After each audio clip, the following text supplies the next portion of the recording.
Queridos amigos e irmãos, é uma alegria muito grande eu estar hoje aqui gravando essa entrevista, esse programa, para falar ao teu coração toda a minha experiência de 48, quase 49 anos de ministério pastoral. Minha vida tem sido norteada por uma grande experiência com Deus nas lutas do ministério. E eu agradeço o Ministério Bikindle e também o nosso amigo, querido irmão Alan, por essa oportunidade de nós estarmos aqui. Então nós vamos descrever algumas experiências, vamos compartilhar para que nós sejamos edificados. Porque quando a gente compartilha, a gente oferece ferramentas para aqueles que nos ouvem, para que eles possam alicerçar melhor o ministério que eles têm. Não é preciso eu sofrer e um outro colega também que está começando o ministério sofrer nos mesmos erros que eu tive, nas mesmas falhas. Por que isso? O sábio, ele aprende com as experiências dos outros. Os sábios aprendem com a experiência dos outros, com os erros dos outros. O inteligente é aquele que ele aprende com a própria experiência. E o ministério pastoral, ele é extremamente importante. Há algumas coisas que nós podemos fundamentar no ministério pastoral. Quando eu olho para trás e olho lá no dia 1º de dezembro de 1974, o que norteou a minha vida e ainda continua a nortear? Sim, continua a nortear. Eu sempre estou dizendo que não sei o dia que eu vou parar o exercício do ministério, após quase 49 anos. Eu não tenho data marcada, essa data está nas mãos de Deus, é Ele que vai me orientar. Mas eu posso dizer que o mesmo desejo, o mesmo calor do coração, a mesma visão, a mesma meta estão na minha vida desde o dia 1º de dezembro de 1974. Sou pastor de uma só igreja. Eu não pastoreei várias igrejas. Eu pastoreio uma igreja nesses todos quase 49 anos. Isso tem sido muito benéfico, porque o pastoreio, ministério longo, dá para que você vá realizando muito. Eu cheguei aqui nessa igreja, nós tínhamos cerca de 175 membros. Hoje, a Igreja Batista Monte Oreb, em Campo Grande, já alcança 9.208 membros. Isso tem sido muito bom, porque você vê a obra de Deus crescer.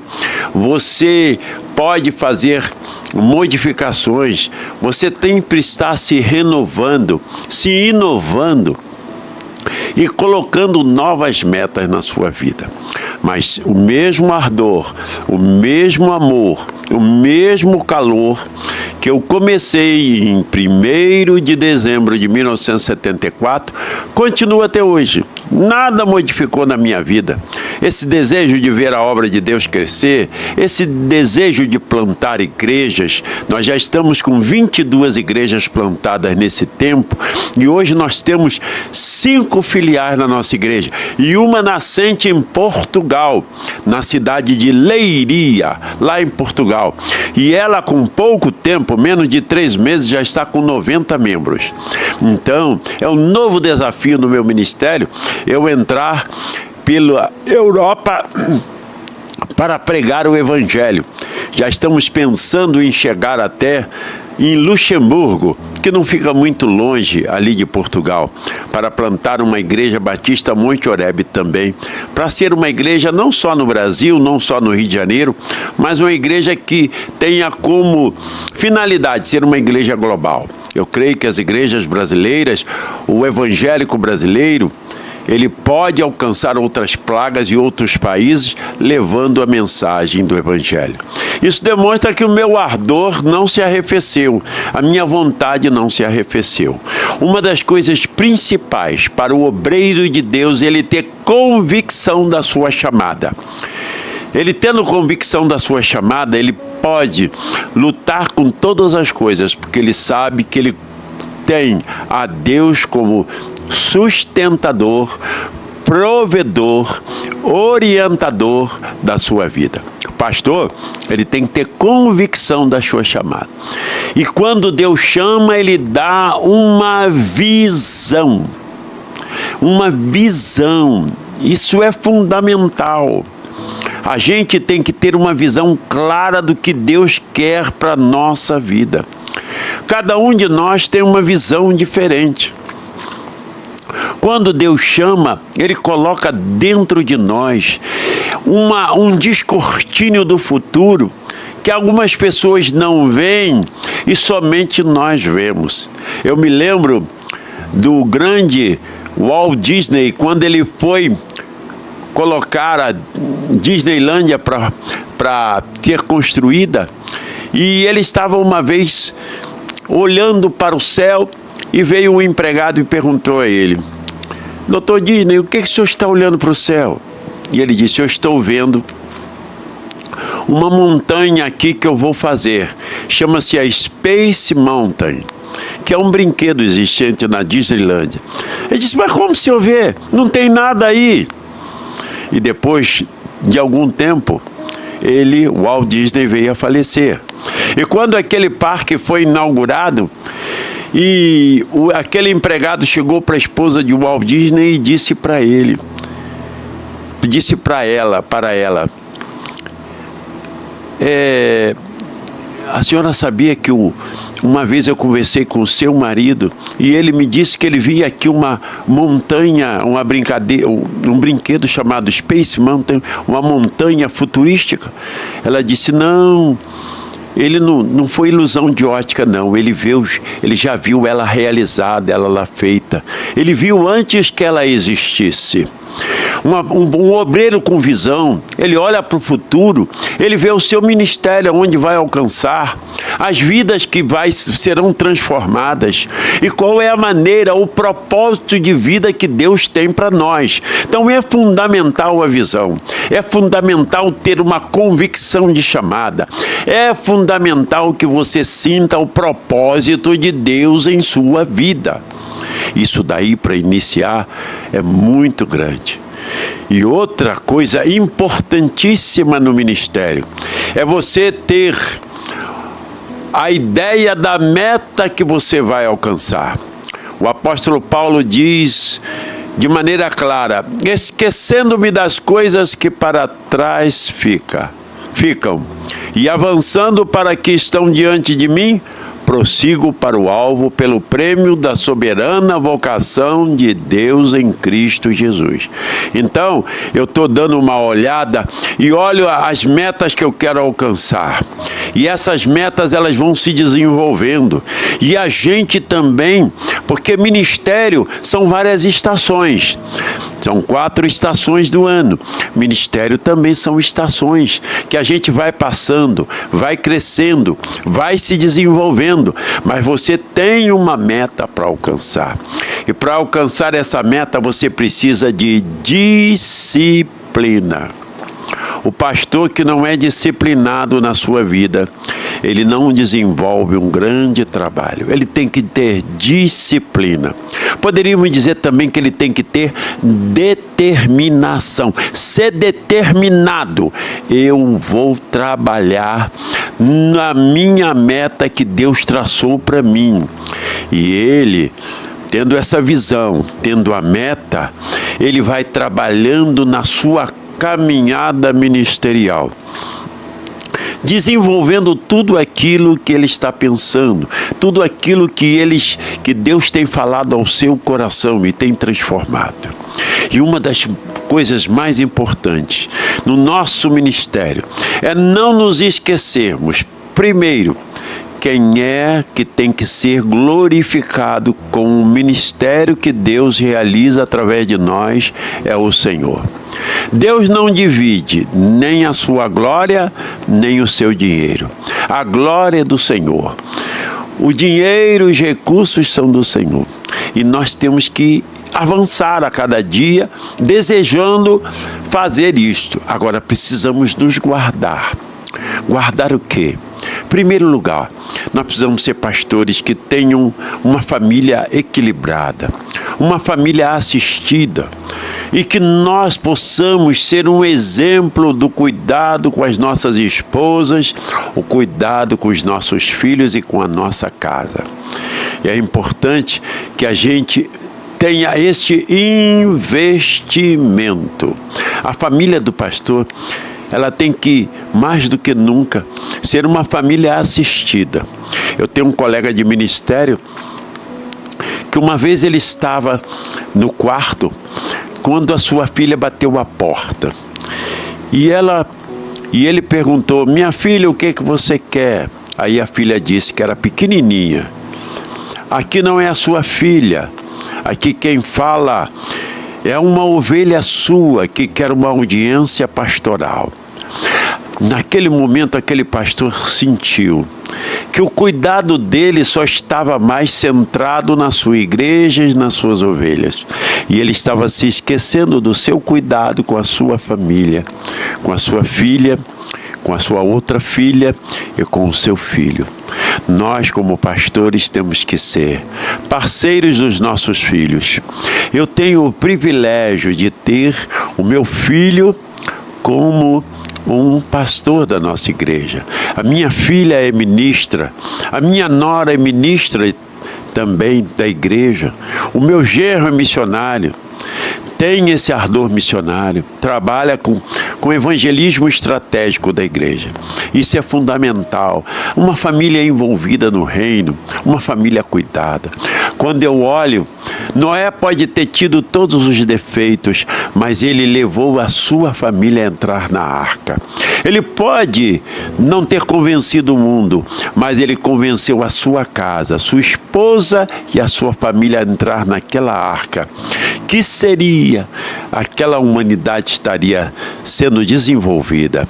Sem Cão e Jafé.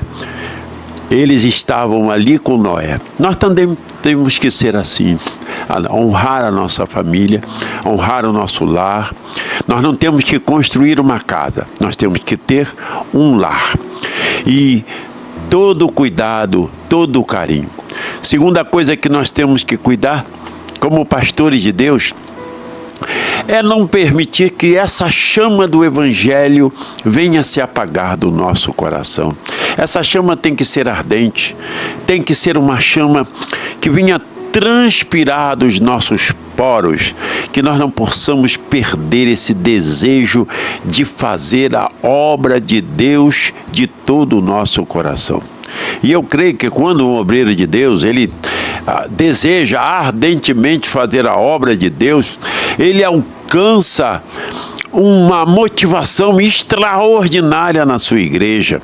A sua igreja sente que o seu pastor, ele ama a obra de Deus, faz a obra de Deus, prioriza a obra de Deus e se empolga com a obra de Deus. Um pastor que tem o desejo, ele é empolgado, ele é altamente motivado pelo Espírito Santo a fazer a obra de Deus, ele passa isso para a sua igreja.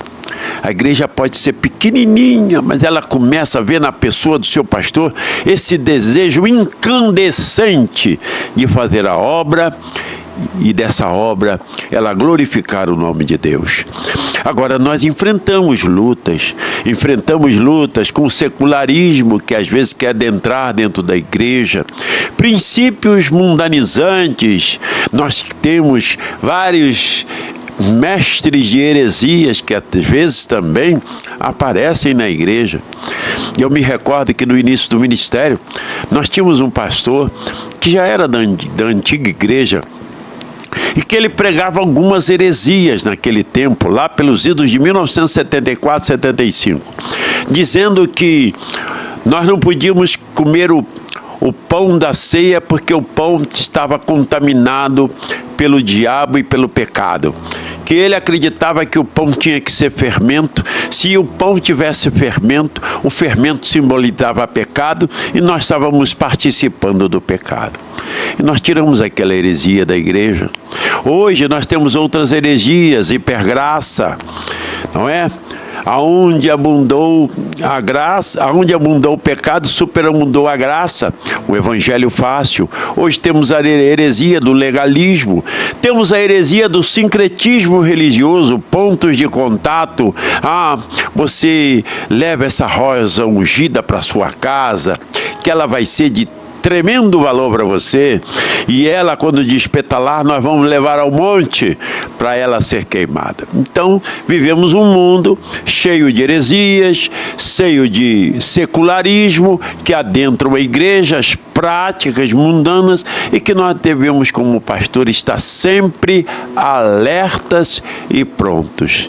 Devemos sempre estar estudando, renovando o nosso conhecimento, ser homens de Deus que amem a palavra de Deus, porque ela é a verdade, com uma teologia saudável, teologia baseada nas Escrituras, sermos estudiosos da hermenêutica, da exegese, avaliarmos, pregarmos sermões que sejam essencialmente textuais, calcados na palavra de Deus, porque é isso que edifica.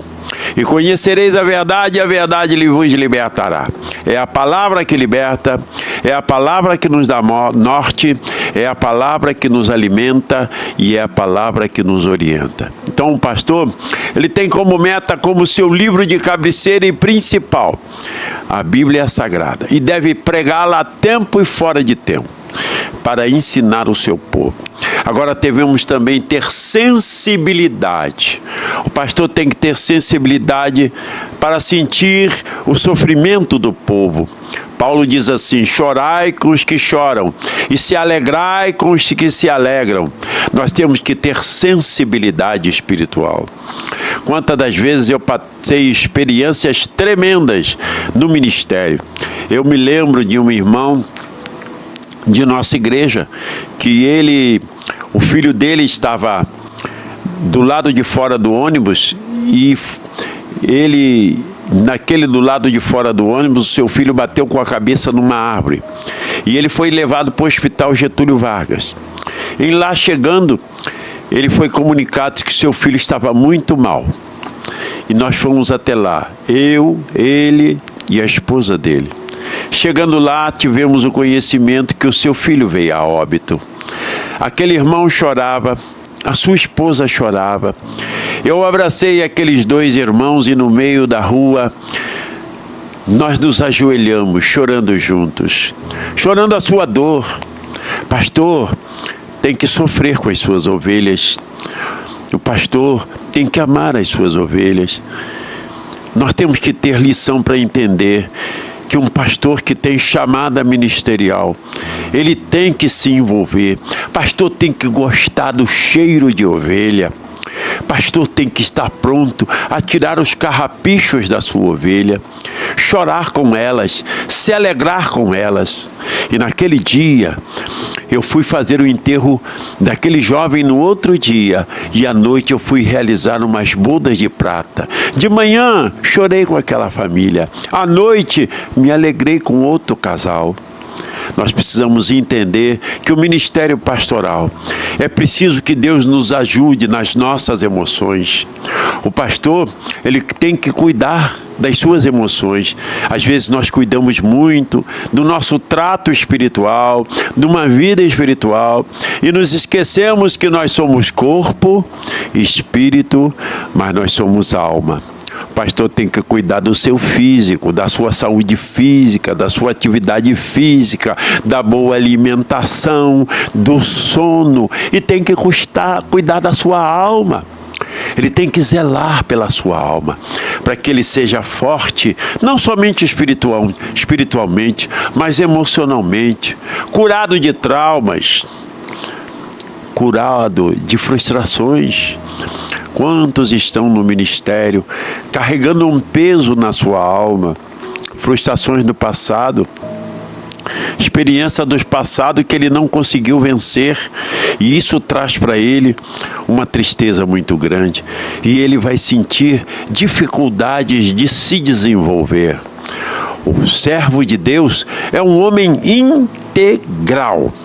Ele é integral, ele não é apenas espírito. ele é corpo e ele é alma. E nós temos que cuidar disso, que é fundamental para o nosso desenvolvimento espiritual. E eu creio de todo o coração que quando a gente se alicerça, cada dia mais, na vida ministerial, enriquecendo o nosso coração com a palavra e a nossa mente com a palavra, enriquecendo e tratando do nosso corpo e da nossa alma, nós vamos desenvolver um ministério profícuo e maravilhoso, sabendo que sempre nós estaremos, não importa a idade. Eu hoje estava vendo uma passagem linda da Bíblia de um homem chamado Daniel. Daniel foi com 17 anos para a Babilônia, e lá estava Daniel. Daniel, ele ali começou a servir, e ele disse assim: e eu não me contaminarei com os manjares do rei. E ele não se contaminou.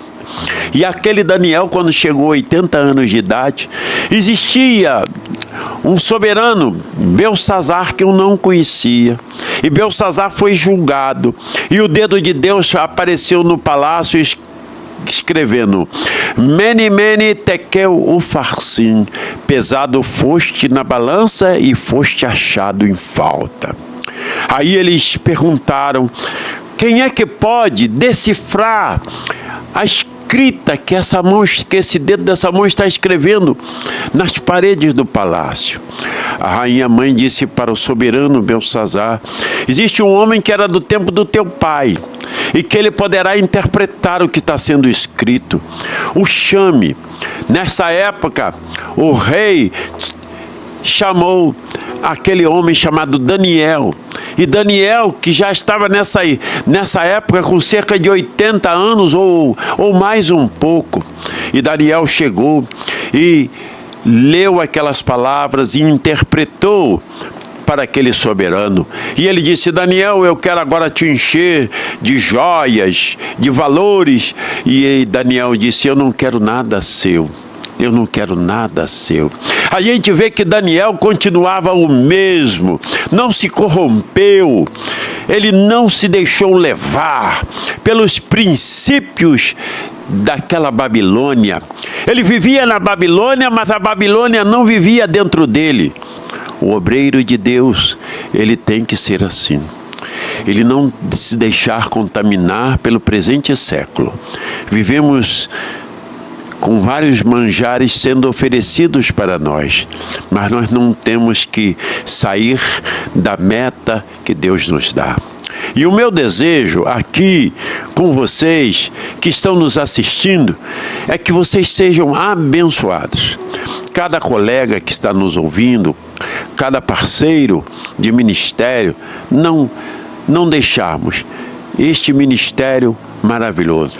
Quando Paulo estava no final de carreira, estava passando o bastão para Timóteo, que era o seu discípulo mais achegado, tanto é que ele escreve 2 epístolas para Timóteo. Ele escreve aquelas epístolas orientando aquele obreiro novato, jovem, lhe dá conselhos. Receber conselhos que edifiquem a nossa vida é extremamente importante. E o meu desejo é que nesse podcast, você seja abençoado. Nós deixamos aqui aquele abraço e o desejo que o Senhor te acompanhe a cada dia. Amém. Bom, se fosse agora deixar os 3 maiores desafios que você enfrentou no seu ministério, quais seriam? Conflitos relacionais, ter adquirido resiliência para enfrentar, principalmente nos primeiros 16 anos de ministério, grande perseguição de uma liderança que eram os donos da igreja, foi também muito importante, e a questão de provisão financeira, porque nos primeiros 16 anos de ministério, eu exerci o ministério integral, ganhando apenas um salário de 3 salários mínimos. Foi uma grande dificuldade. Mas Deus é o sustentador e o provedor. Ele fazia milagres sobre milagres. E depois, quando cheguei a 1990, 91, as coisas foram mudando. E Deus foi abençoando, foi abrindo portas e foi fazendo. Aí fui fazer as minhas tendas e essas tendas me sustentaram. E foi muito bom, que quando a gente entende que a provisão de Deus não tem que vir só da igreja, não. Deus, com Paulo, Deus sustentou o ministério de Paulo muito tempo, ele fazendo tendas. E não era desonra nenhuma. Ele fazia tendas de dia e pregava à noite. E não era desonra nenhuma. O pastor tem que entender que a obra de Deus tem que ser feita e que ele vai dar uma provisão. Essa provisão pode ser total da igreja, essa provisão pode ser de um outro instrumento que ele pode exercer. Eu hoje tenho uma ideia muito boa sobre pastor bivocacional. Tanto entendo que eu acho que todo missionário em terras estrangeiras, ele deveria ser um missionário bivocacional, porque ele vai adentrar e entrar melhor, tendo melhor capilaridade na sociedade onde ele está, na cultura onde ele está, na língua onde ele está. Hoje, qual seria o seu desafio? O senhor conhece muitos pastores na sua caminhada pastoral. E qual seria que é o maior desafio desses pastores de romperem o ministério, de conseguirem consolidar os seus ministérios? Primeiro, ele não tem uma ideia exata da visão de Deus para a vida dele. Isso aqui é uma das coisas mais difíceis que tem. Ele não tem uma visão e, portanto, ele tem uma chamada, mas ele não entendeu bem qual é o propósito de Deus na visão que Deus tem. Ele tem que buscar uma visão de Deus. Qual é a visão que Deus tem que me dar? Por exemplo, tem colegas que romperam o ministério pastoral entrando na visão de células. Tem outros que entraram numa visão de ministérios, não é? Com Bill Hybels, é o pai da igreja com ministérios. Visão de célula, nós temos no Brasil o Weiber, que já tem uma igreja lá em Santarém, uma igreja com mais que 90 mil membros.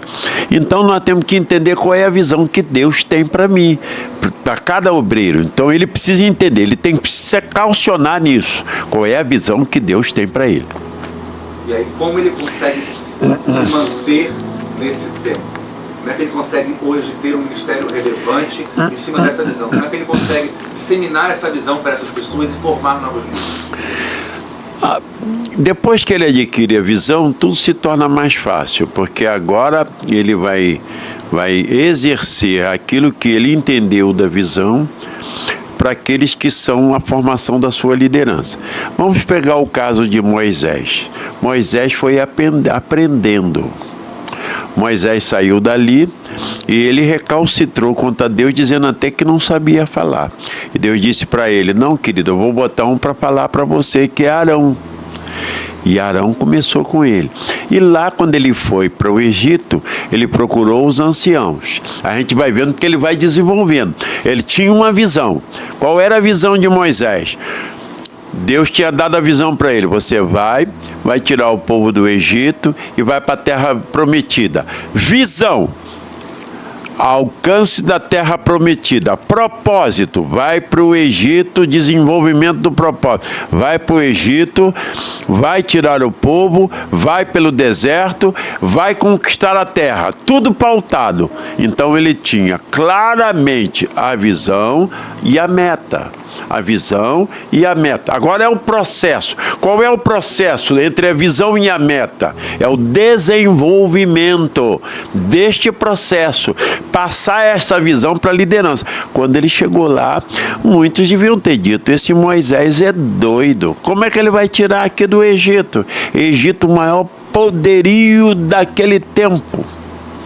Não há como tirar daqui. E Deus foi usando ele, porque Deus estava dando as ferramentas para Moisés realizar o seu propósito e a visão que havia dado a ele. Ele realizou, cheio de Deus, foi lá, tirou o povo do Egito, depois de 10 pragas, entrou no deserto. Infelizmente, Moisés só não conseguiu tirar o Egito de dentro do povo. Tirou o povo do Egito, mas não tirou o Egito de dentro do povo. Tanto é que o povo estava indo no deserto, estava à beira da terra prometida, e quando houve 10 espias falarem aquelas palavras desmotivadoras, eles caíram e começaram a murmurar contra Deus. E aquela liderança dali, negativa, derrotou o povo. O povo ficou 40 anos caminhando no deserto para que todos aqueles acima de 20 anos morressem, para que uma nova geração, com uma nova mentalidade, alcançasse a terra prometida. E daquele povo só ficou Josué e Calebe como líderes. O restante, os 10 espias morreram, Josué morreu, Arão morreu, Miriam, e eles entraram só com uma nova liderança. Mas uma liderança mais saudável, que sabia o que fazer, que estava com esse propósito. Então nós temos que entender de que Deus, Ele dá a visão, e essa visão que Ele nos passa é uma visão fundamental que nós temos que passar para os nossos liderados. Nós temos que galvanizar, conquistar os corações. E foi importantíssimo a vida de Jetro na vida de Moisés.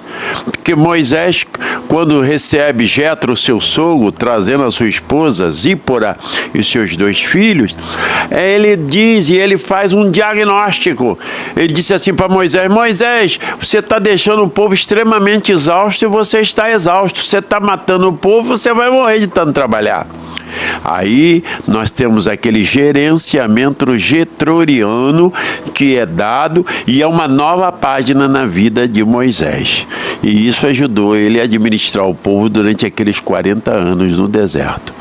E então nós temos que entender que nós temos que ter a visão. Visão quem dá é Deus para a vida da gente.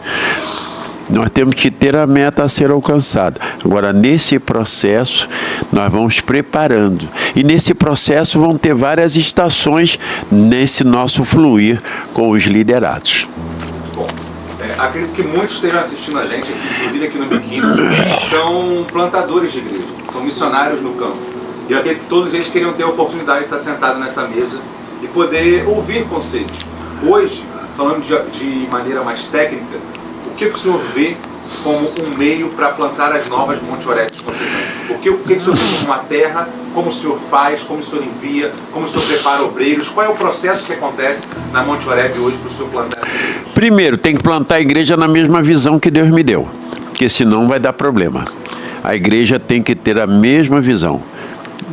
A mesma visão. Os liderados têm que ter a mesma visão. Segundo conselho que eu dou é o seguinte: eles têm que penetrar, ter capilaridade e entrar na cultura do lugar. Esse é o grande problema. A gente não entra na cultura do lugar e quer trazer uma igreja que tem que ter a mesma visão, mas tem que entrar na cultura para saber certos aspectos culturais que vão fazer aquela igreja desenvolver ali. Então nós temos que entrar na língua, na cultura, estudar, não é? E entrar conhecendo bem a cultura do lugar para a gente ter grande sucesso. Nós não podemos desenvolver um trabalho sem estudar a cultura. Por isso que eu sou a favor do obreiro bivocacional, porque ele vai para um lugar, ele vai ter uns relacionamentos melhores, vai penetrar na sociedade onde ele está e vai conhecer o coração do povo, a cultura do povo, a língua do povo, não é? E ele vai poder desenvolver um melhor trabalho dentro daquela visão que ele quer passar. Muito bom. Hoje, o senhor olhando para trás, o que o senhor pode contar para esses pastores que estão começando? Que são, a gente falou muitas dificuldades, mas que são as partes boas do ministério. O que o senhor olha para trás e lembra como momentos a qual o senhor se para e fica olhando, esse momento do ministério.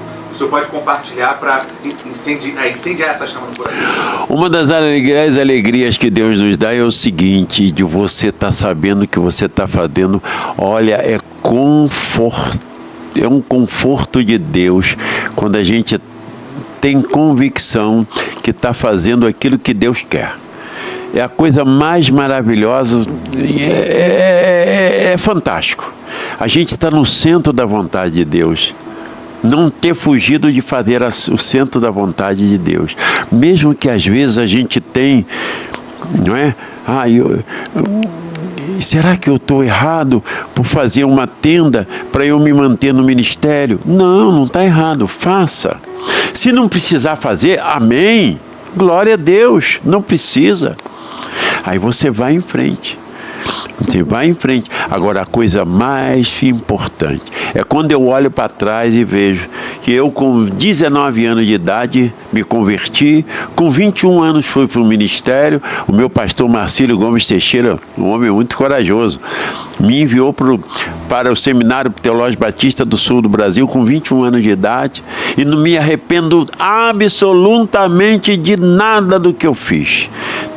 Eu sou extremamente contente, realizado. Eu sou realizado com a família que Deus me deu. Casei com a esposa que Deus me orientou, que é uma parceira no ministério. Vim para a igreja que eu amava. Já recebi muitos convites para sair daqui, nunca saí. Sou a favor do ministério longo. Sou a favor o quanto possível. Tenho filhos abençoados por Deus, filhos queridos, amados, e continuo a fazer a obra do ministério com o mesmo ardor que fazia quando entrei nesta igreja em 1974. Isso é muito importante. É confortante você saber que você está no centro da vontade de Deus. Muito bom.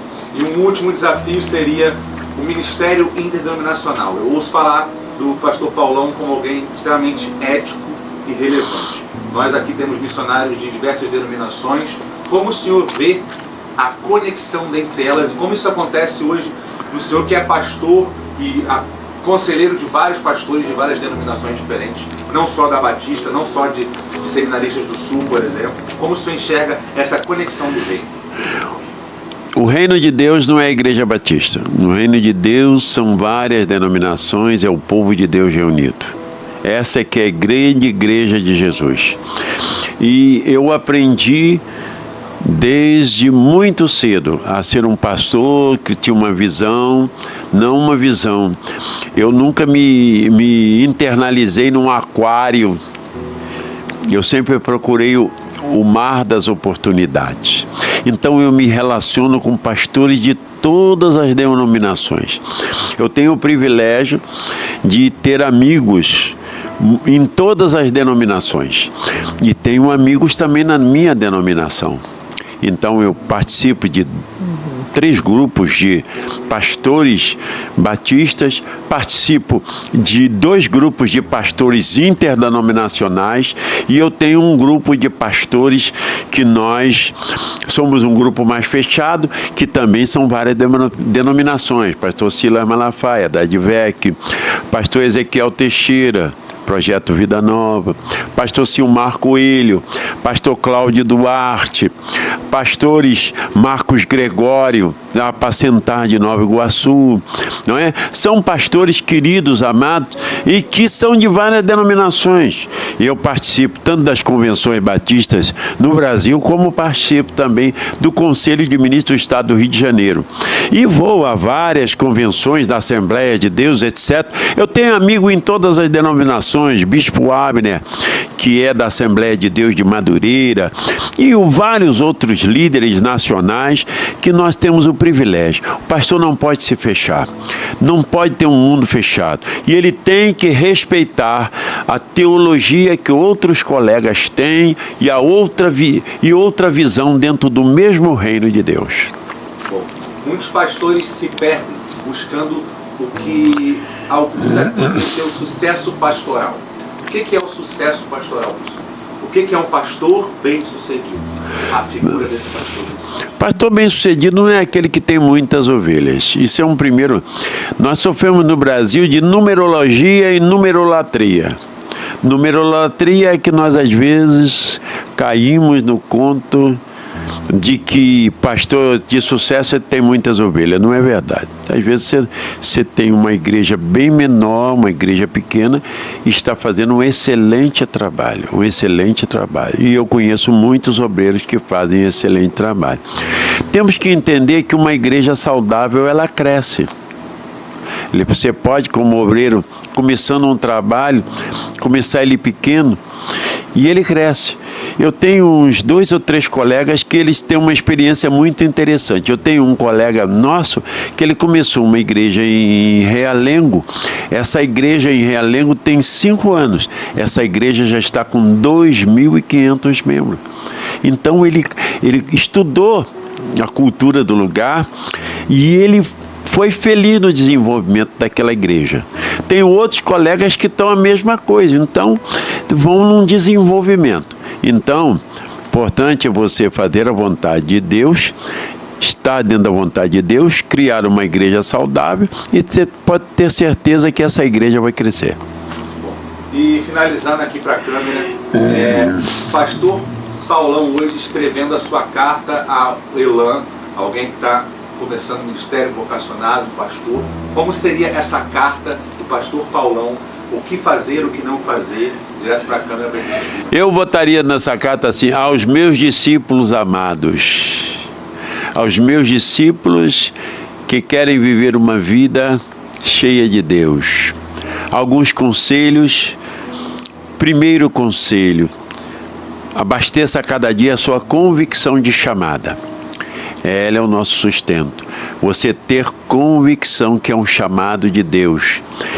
Segundo, que a provisão, seja ela espiritual, financeira, de toda ordem, Deus vai lhe dar a provisão necessária.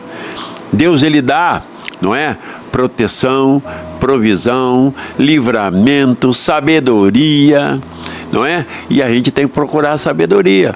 Então você que está iniciando esse ministério, meus queridos discípulos amados, ou mentoriados, né? Porque todos são discípulos de Cristo, mas mentoriados por nós, sejam firmes, cuide da sua família, É importante, seu esposo, seus filhos tenham um lar equilibrado, uma família equilibrada. Que seja o lugar que depois você todo dia está tratando das coisas do reino de Deus, chegue na sua casa, vai encontrar um lar onde você será bem acolhido, será o seu porto seguro. E saiba que, mais do que nunca, Deus não desampara os seus escolhidos. Ele nos sustenta até o dia que nós vamos ser recolhidos por Ele. O Senhor não nos decepciona.